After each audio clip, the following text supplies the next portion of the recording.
It's live. Counting me down? I don't get any countdown. No, it just went live. There was no countdown. I think there's a countdown. I swear there was no 3, 2, 1. It was just like, you're live. Oh. Alright. So I thought that there's some of you that have been talking about ginger bugs, so I thought we may as well show you ours. So Sydney and then a couple other views. Couple other abuse. Couple Use guys. use.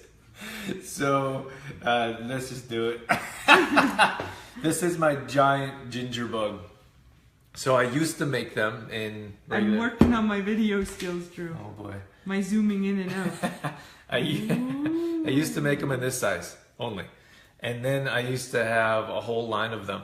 And I think I wanted to express that when I used to make them, even though I used the same ingredients, the same ginger, the same raw sugar, they all turned out differently and fermented differently at different times.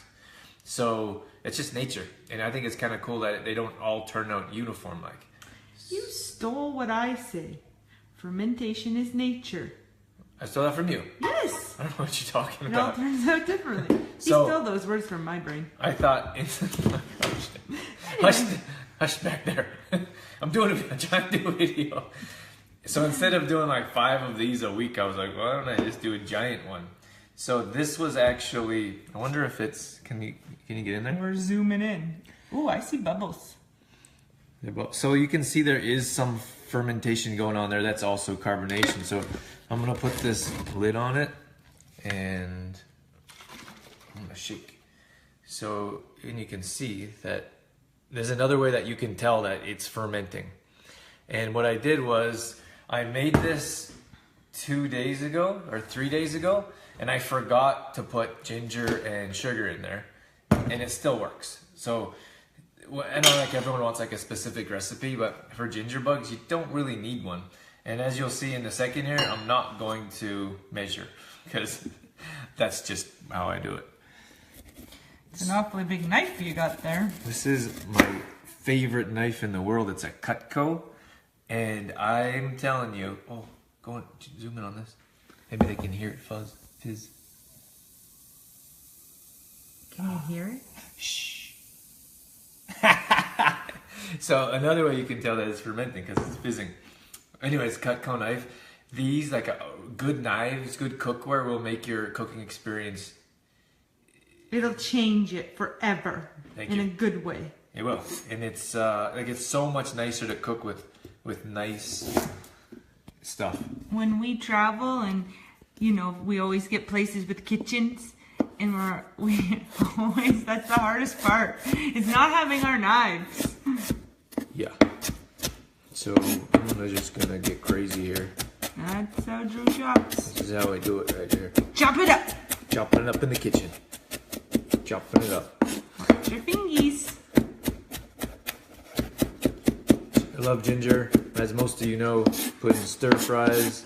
We're drinking ginger water right now. We're going through a boiling phase of boiling ginger and turmeric. Do that every day. Boil a giant pot of water and drink it for its proper anti-inflammatory properties, immune system, especially this time of year. Seems like everyone is not feeling well. Mm-hmm. Yes, and you recently had an interview with like purifying water, right? Oh yeah. And they said something that boiling water is one of the ways to make sure you have the purest water. Right. Yeah. They were saying even like spring water and things that you think is purified is not. It's kind of scary. Yeah, I concur. Okay, so I didn't measure, but if you want to measure, this is a tablespoon. Ooh. About a tablespoon. You ever wonder why when you look inside the spoon you're upside down? Can never figure that out. I have never looked inside a spoon. What? Inside, outside, regular. They're not going to be able to see. Oh wait. Yes, I can see. Can you see? I am upside down. And watch. Ooh, I'm right side up. Wow. Drew notices. Drew, you have too much time on your hands looking at yourself in a spoon. I think everyone knows that. Let us know if that's a common knowledge to know that. Okay, so this is what I'm... Sorry. Can you zoom in over there? Yep. So this is what I'm putting in. I'm just going to drop this in the top. And then I'm gonna throw this one in here too. And that's, I mean, that's it. I could throw that in there, but I don't think it needs it really. I've been doing this long enough to have a pretty good idea without measuring. This is raw cane sugar. So I'm gonna take that spoon there, Drop it in. and drop it in, and let's put another one in there just to get crazy. So the combination of ginger and raw sugar make this fermented, and I don't know why. I should figure that out. I did try to do some research, but I haven't really figured out exactly why.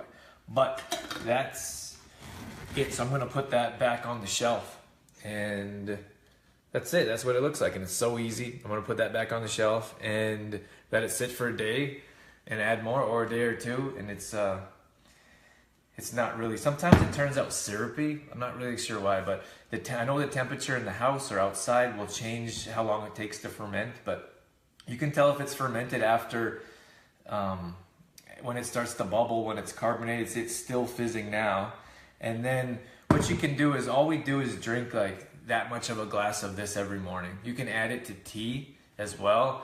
If the tea's too hot, I'd imagine it would change the properties, just like cooking food. But this is like, it's like a delicious little ginger drink. You can even drink it as like pop, for example, instead of a Coke. Ginger bug's my favorite.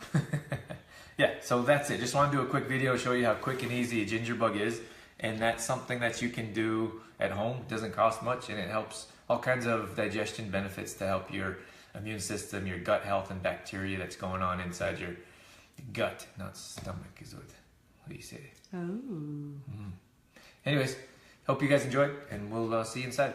See you later.